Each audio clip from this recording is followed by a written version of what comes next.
Oh shit, we're live. Uh-oh. All right. All right, man.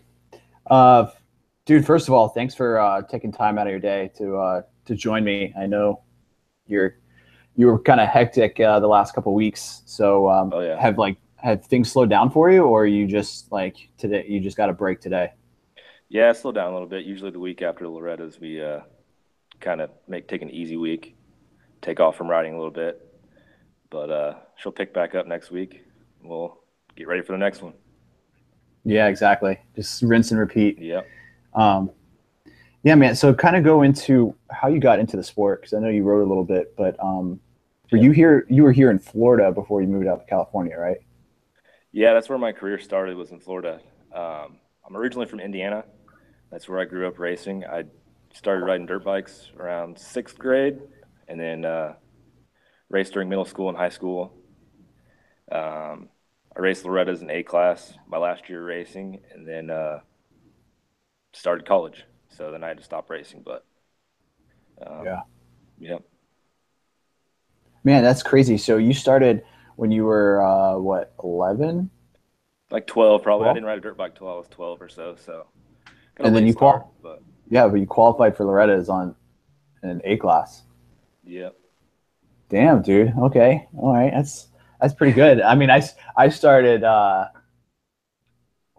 what grade was I? I started in 7th grade, and it was the exact same thing. I started racing in high school, and dude, I don't think I was better than B class. Uh, and the last time I rode was probably, I don't know, I was a junior in college. So, All right. man, that's pretty good. That's good. So what made you transition from, you said, Indiana to Orlando, correct? I kind of moved around different spots in Florida depending on what rider I was working with. But Okay. yeah, so I got my bachelor's from Purdue University. So I was in Indiana until then, and then I went to Texas Tech for grad school. And then as soon as I finished my master's there, I moved straight to Florida and worked with Luke Rensland during his last year as an amateur. So I moved to his place, Dreamland. I don't know if you've seen the videos; it's pretty sick. Oh yeah. But that's where it started. And then he led to the next rider, and I was in Florida for 3 years or so. Gotcha. So, Gotcha. And how'd you get hooked up with Luke? just connections I had in the sport still from when I raced, and he hired a manager that knew me and said, "Hey, I got a guy for you. He's finishing up grad school right now, and he was like, "All right, let's do it." So I was very lucky to get him as my first rider. He had just come off winning 458 at Loretta's and was going to do one more year as an amateur.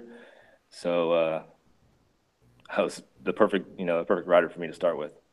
Yeah. Yeah, it was a good transition for you. What did were there things that I mean, as a racer, you pretty much knew what to expect, but did you have anything that you picked up or you learned while training Luke in that last year? Oh, absolutely. I was just well, the biggest thing is probably just getting experience working one on one with the guy. Texas Tech, I was an intern and got to work with a lot of the collegiate athletes. So I learned a lot there. And then he was the perfect opportunity to try it out on motocross guys. So, Yeah. Yeah. So it just kind of transitioned in from those collegiate guys into Luke. Um, yep. is that kind of talk about how you developed your training philosophy? Because I know you're big into strength training and a little bit of interval training as well. We'll get into that stuff later. But how did you develop that? What was the catalyst for saying, man, I need to bring more strength into motocross training? Well, I think it's just a combination of all of your experiences and what I had from racing and um, just at Purdue and then Texas Tech, working with athletes and talking to professors and reading books on my own and having conversations with friends that are strength coaches now, other places, and just it just blew me away that no one really strength trained. And to me, if you don't start with strength, you're not going to reach maximum performance anyway. So it just made sense. Yeah, yeah. I mean, so clear. clearly that was something that you saw was a big deficit in most people's programs. So like when you have people come to you now, are they is that something they're lacking? Is just absolute strength or just weight training in general? Well, yeah, most of the time when I get a guy that never really lifted weights ever, so they're not going to be strong to begin with. They've probably done like push-ups and pull-ups and that kind of stuff, but never really done any barbell training. So that's always the first place I start is just we're gonna get stronger, um, and it works. It Yeah, brings everything yeah, along with it. I mean, anything. I mean, it increases endurance, injury prevention, speed on the bike, all that good stuff. So, yeah, yeah. I mean, that's when you think about it, when you're moving at, I don't even, 25, 30 miles an hour on a track and you've got a 200-pound motorcycle, I think strength kind of comes into play at some point during the moto. oh yeah, What's like the typical age rider that you're working with now? usually like late teens. Yeah. Um, I get them usually when they're like trying to really hammer down those last few years as an amateur to earn a ride to go into the pros. That's what I've done, up to this point. So Yeah. teenagers, That, yeah. 16, 17, 18, something like that. Okay. Yeah. So you're getting those kids that are, they're like what, maybe a year or two off of minis, and they're transitioning into the big bikes. Getting more competitive. Yep. Um, what do you? I mean, other than strength, is there something that like that you see these kids coming up and transitioning from like the 85, like senior minis, and then getting on to like a 125 or a 250F? Other than strength, are you seeing like any kind of deficiencies in their training or their endurance or anything like that? Most of the time, it's just structure. They kind of just like randomly exercise up to that point, you know. And if you can get a guy on like a detailed program for a lot of months in a row, you can really make progress. Um, so I would say structure is probably the main thing. Really? Okay. They're like, they go from just, riding a lot and then maybe hitting the gym a couple times a week or cycling or whatever. And then you get them on a full time program, and that's when the results come. Yeah, yeah. And like let's say you get a brand new rider. Okay, you're gonna start working with him on Monday. What do you generally look for, like in that first session? Do you have like an assessment that you put them through and guidelines that you think, hey, you need to be at this amount of deadlift in so many months, or like what do you look for when you start working with a new rider? Uh, Day one is usually testing. So, mobility test to see if they're lacking mobility anywhere specific. I usually have them do like a max push up test to see where they're at there. Broad jump, something like that. Um, but at first, it's always a lot of learning. So you got to teach them how to squat. If you can't do a bodyweight squat or a goblet squat, I'm not going to put a bar in your back just yet. So a lot of it's teaching them how to move, how to do the exercises correct, and then if I feel they're comfortable enough or able to do it, then I'll go for like a 4 rep. I wouldn't say like max, but I'd work up to a weight where I feel like they're comfortable doing 4 reps with it, and that's our starting point for our On strength training. on the on what exercise was that? Usually, start with squat, deadlift, bench, Okay. something just the basics, barbell stuff. Yeah, But get the big movements in. Gotcha. yeah, Yeah. So, okay, so you've got your baseline. Okay, you know where they're at. What's the first, I don't know, maybe first cycle you put them through? I know some guys, especially the place I used to work, we were big into like unilateral stuff. So we'd hammer down like 4 weeks of single leg Romanian deadlifts with one arm dumbbells, things like that. yeah. Is that what you kind of transition to, and then you go 2 feet, two arms, and then finally like barbell work? I How do you no, I usually go transition? right into as long as they can do a goblet squat, I'll put a bar on their back, and we'll go right into bilateral stuff. Okay. Um, because I feel like if you can improve their squat 100 pounds, all of the single leg stuff's going to come with it, you know? Yeah. So usually it's just general strength right away. Gotcha. Gotcha. Yeah, and that's I generally find that like especially in the kids that I've worked with, it's like if you can get them to like mobilize a little bit and you can get the movement down in the first couple of weeks, then it's like everything else just kind of falls into place. Is there particular areas with mobility that you focus on, or you find like a kind of like a pattern? You know, like maybe their T spine or the thoracic region is really tight, or they got like just tight hips. What do you generally see in these kids that are working with you? Like you said, T spine, overhead mobility. Usually they lack it because their arms never go over their head.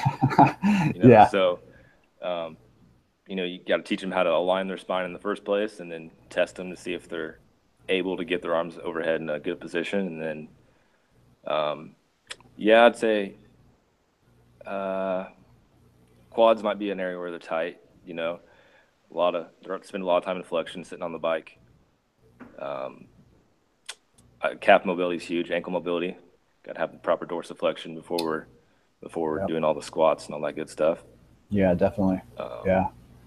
but it's What just do you generally do for mobility? I mean, most people. I mean, if as far as me, I grew up on. Well, I say grew up.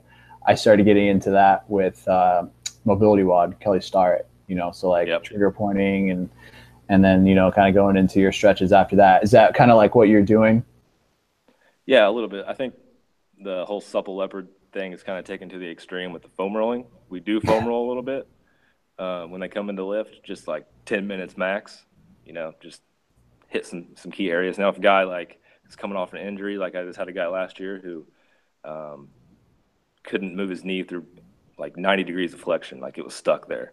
So we might go like use some of his banded distractions to try to regain some mobility, but um, it's different from guy to guy. But the overhead mobility is probably one thing that I have to work with the most before we Yeah, start pull ups or overhead press or anything like that. So yeah, definitely. Can you explain like what a banded distraction is, just in case somebody's that's listening yeah. is like, what the hell is a banded distraction? All right. So for that specific case, um, his quads were short, which was preventing his knee from going all the way into flexion.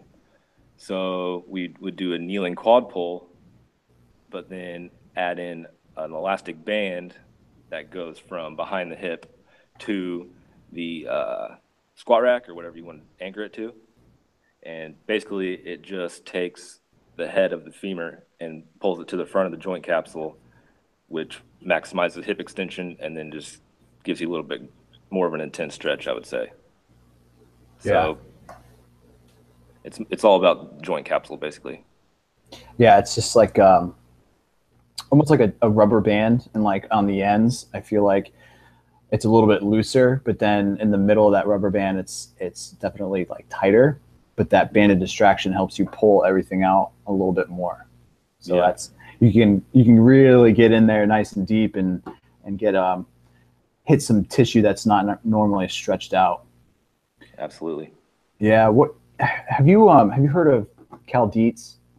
Oh Um, yeah, I love Cal. yeah, Cal, man. Yeah, he had a really good he had a good interview with the Barbell Shrugged guys. Do you listen to Barbell Shrugged at all? Yeah, I think I listened to that. Yeah, dude. Like three guys standing around a table. Yep. Yeah, dude. That was a really good podcast. Do you implement any kind of tempo work? So like eccentrics, isos, and concentric. Like, how do you? Let's say you've transitioned these kids from some unilateral stuff. Now they're back squatting with a bar. What do you take them to? What's the next step from that unilateral to bilateral?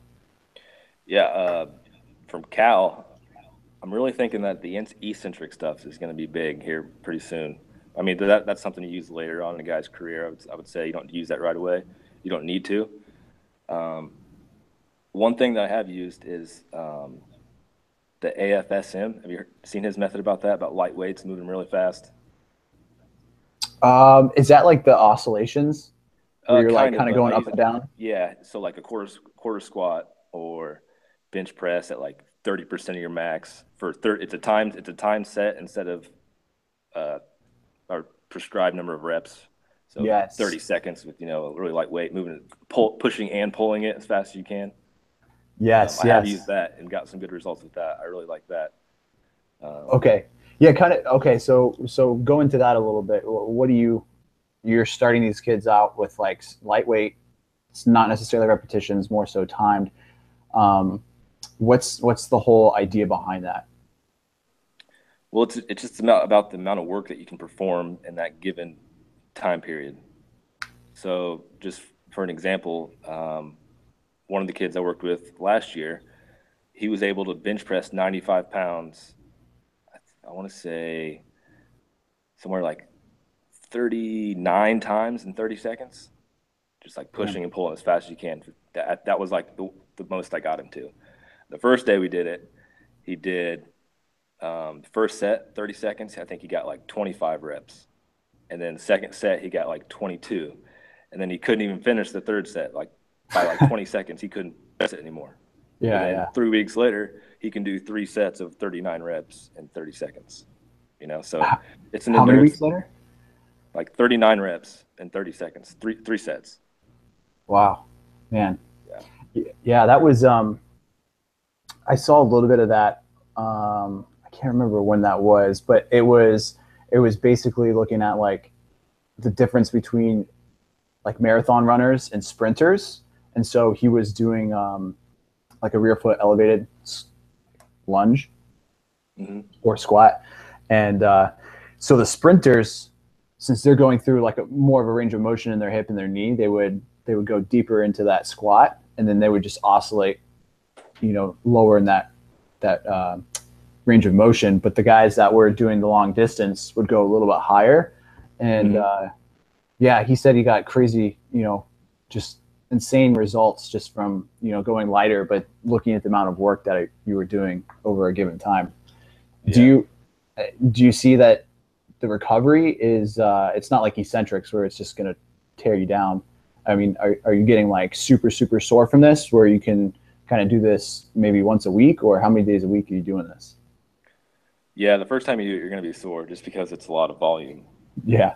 You're literally pushing and pulling as fast as you can. It's a lightweight, but it's a lot of reps. Um, yeah, I wouldn't use it more than twice a week, probably. Definitely go one time a week the first week, and then slowly add. But yeah, you definitely can be sore from it. That's for sure. Yeah, yeah, yeah. That's cool, man. I'll have to look into that a little bit more. I just know his tri-phasing was gnarly, and I got really really good results out of that personally. Um, Yep. let's transition a little bit into what I have here. More so the conditioning part. Okay, so your stamina or endurance. Clearly, you are not a fan of long, slow distance cycles. What do you suggest? What does Ross suggest? Okay, let me first say that they all do the long, slow stuff because they want to have this huge aerobic base, which an aerobic base is absolutely necessary. But you don't need to cycle 100 miles in order to get it. So if I'm going to do strictly aerobic stuff, it's going to be like in the morning as a warm up before they go to the track. I, I I always see these guys like bragging about how many miles they pedaled today or blah blah blah. That's talking about the quantity of your conditioning. It doesn't say anything about the quality of it. Um, so I like to do the most of my conditioning sessions in the gym with me, so I can monitor everything, and we'll usually do some type of interval depending on what I'm trying to accomplish um, that given time of the year or whatever. Um, so it's I would say more high intensity stuff, less of the long, slow, heart rate 130, that kind of stuff, the cycling stuff, going for bike rides. I think that goes back to what I said about the difference between exercise and training. A lot of guys just think, oh, cycling's good for you. You should just cycle all the time. It's like, yeah, but eventually that just becomes exercise. You're just burning calories to just burn calories. You're not, there's no adaptations that occur from it. So when we're doing a conditioning session, I'm chasing a specific adaptation at this time of the year, um, before this race or whatever it may be.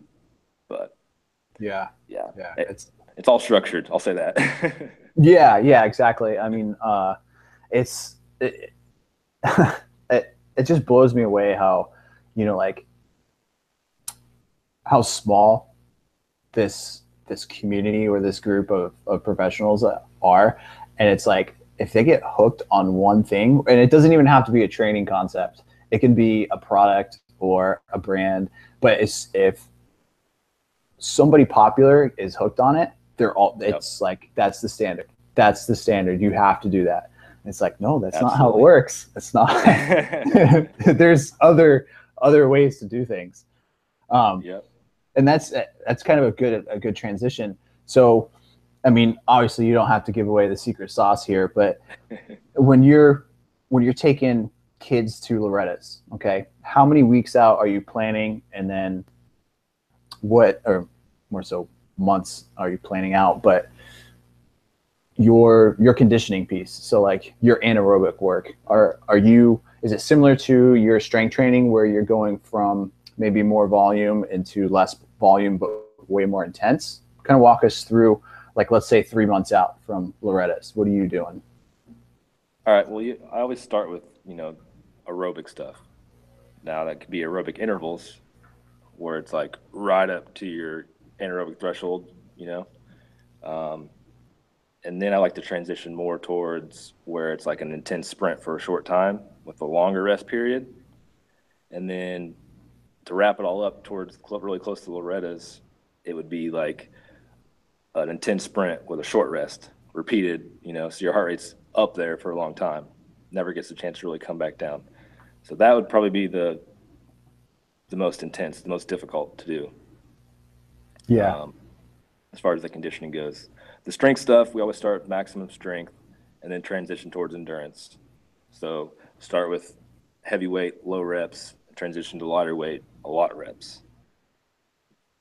But and then the conditioning, the strength, all just ties together, leading up right to Loretta's.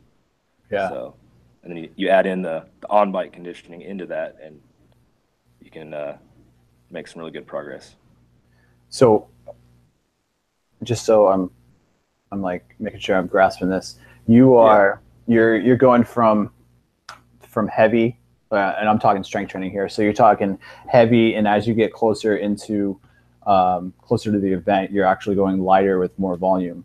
I mean, typically that's opposite of like what standard periodization is. Is there any particular reason why you're doing that?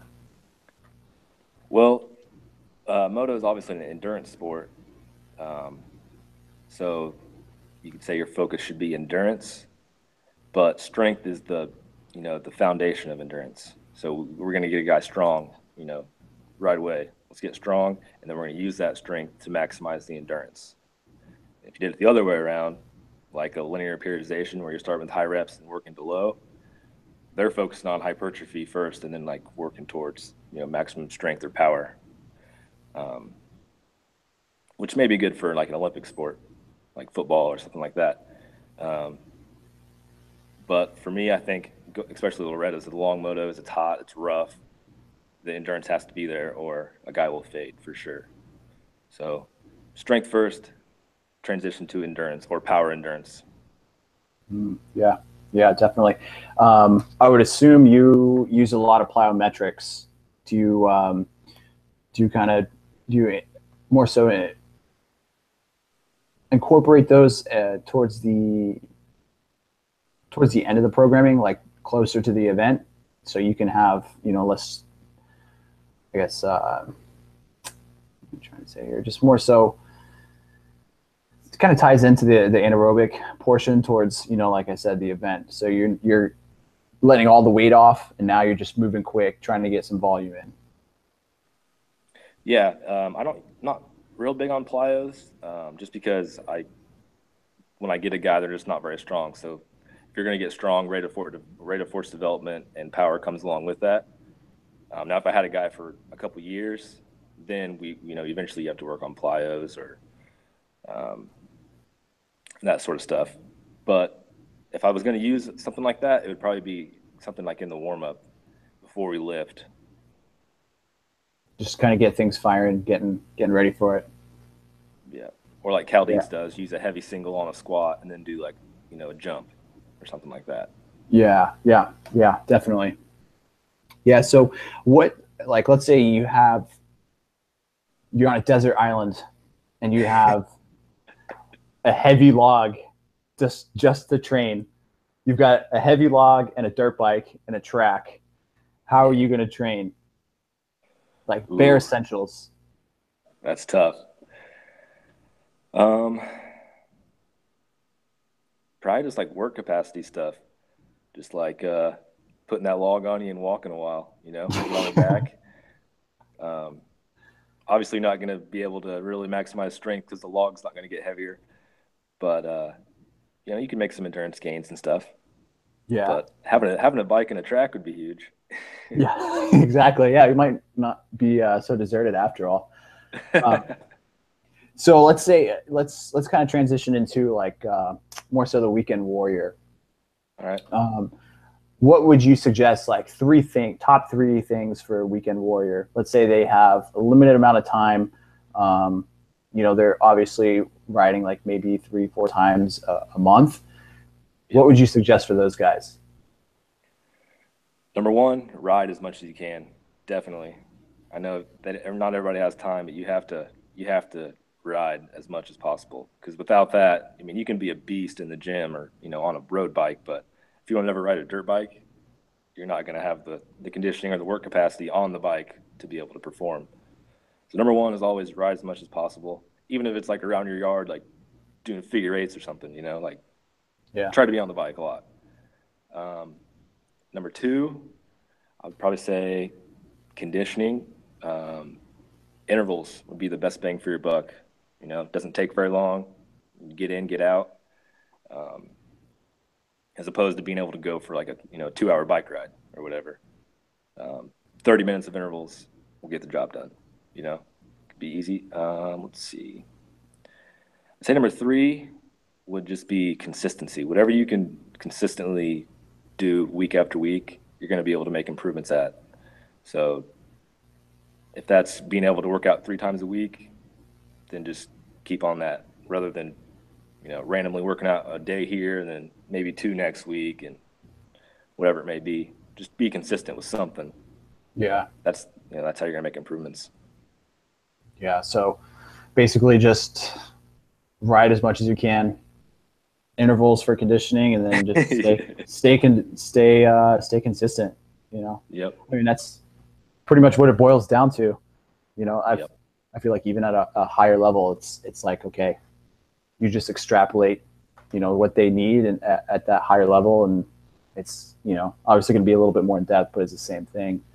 Um, where do you see any big improvements in the next couple of years for training? Like any kind of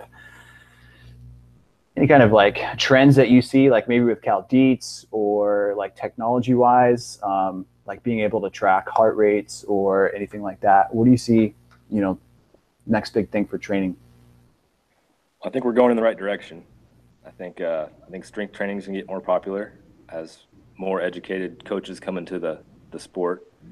Um, as far as technology, maybe like a Tendo unit or something like that, um, to measure, bar speed. Let's see what else.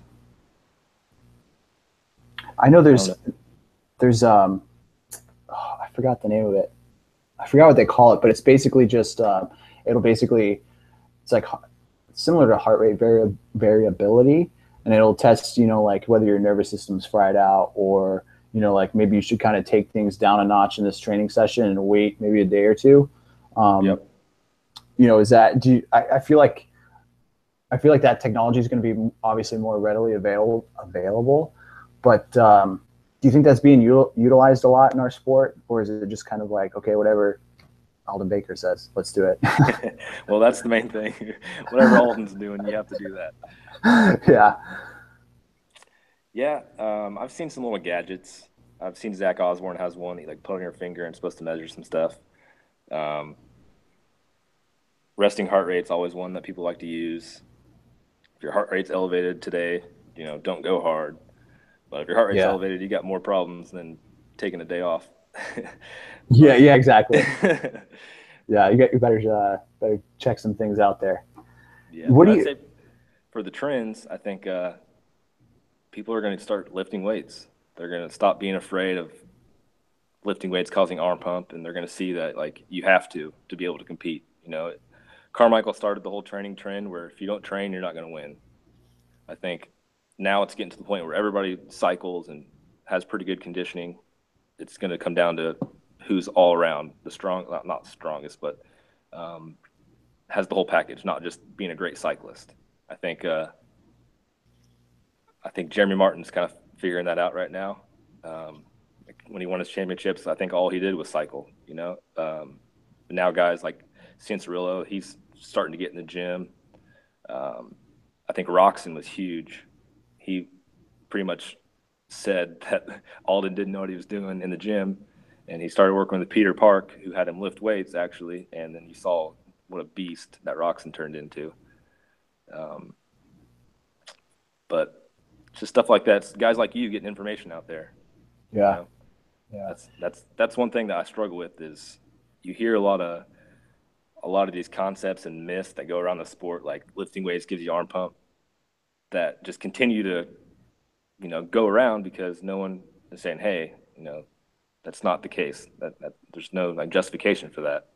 So just knowledge, it just needs to get out there a little more, I think. Yeah. Yeah. I think so. I mean, like I said earlier, it's like, everybody gets hooked on an idea of like the popular, it's like the popular kid in high school. It's like they got a certain style and everyone kind of follows that style. And then you realize, oh shit, it's not all it cracked up to be. Yeah. Yeah, But I think you're right though. Roxon really picked things up. And I think it was like Sports Illustrated or something. They did an article on him, and he was doing like a little bit of like gymnastic stuff. Even he was doing like the L holds from the pull up bar, and then he was doing like some kettlebell work. So um, yeah, I think it's definitely good that somebody on the top like Roxon's levels, um, getting that stuff out there. absolutely. Yeah, I mean it's about time. It's kind of every few years it seems like there's something new going on. What's the next big thing for you? What do you got in the works? Anything you can let out, right now, or are you trying to keep it low key? No, I don't try to hide a whole lot. For me, I'm trying to get my hands on a factory rider. If I can do that, I think Ooh, that's when it'll really, I've been recommended to a handful of factory guys, and they always say the same thing. Well, who have you worked with before? And it's always, it doesn't matter how many A-class championships my guys win. It doesn't matter until you've worked with one of the guys. So I'm yeah, trying really hard to get my hands on a factory guy, and I think if I can do that, I can hopefully open the sport's eyes to strength training and being in the gym a little bit more and less time on the bike. And yeah, but I just want to grow my gym. I want to eventually have interns and employees and um, just take on as many riders as possible and just kind of advance the sport a little bit. I think. yeah, yeah. I mean, when you get a quality coach like yourself, it's tough to almost hear that from top guys that are, you know, oh well, I don't know if I want to work with you because you haven't worked with so and so. Yep. It's but again, we're just beating a dead horse here with that cyclical little popular person chasing. Um, where's your gym at? Just so if people on your side of on California want to check you out, where can people find you at? Yeah, I'm in Murrieta, California, so right in the heart of everything out here. Nice, Um, nice.